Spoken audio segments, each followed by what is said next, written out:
There's a lot of dangers that are inherent with this sport. The weather obviously plays a big role in what we're doing here. You have to always think very smart.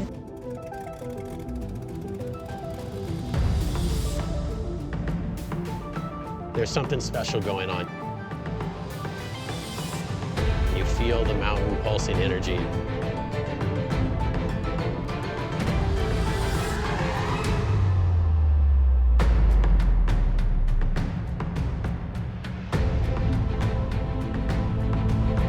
You feel this sensation of freedom and power because you get speed, but you get serenity at the same time. It's very hard to explain. Well, the technology of wingsuits has really progressed a lot in the last decade. Wingsuit is actually a wing that we fit into. Thanks to the curvature and then the amount of surface area, we generate lift. We're able to fly in big formations with a ton of people. Before you actually make the jump are the moments where you have the most fear.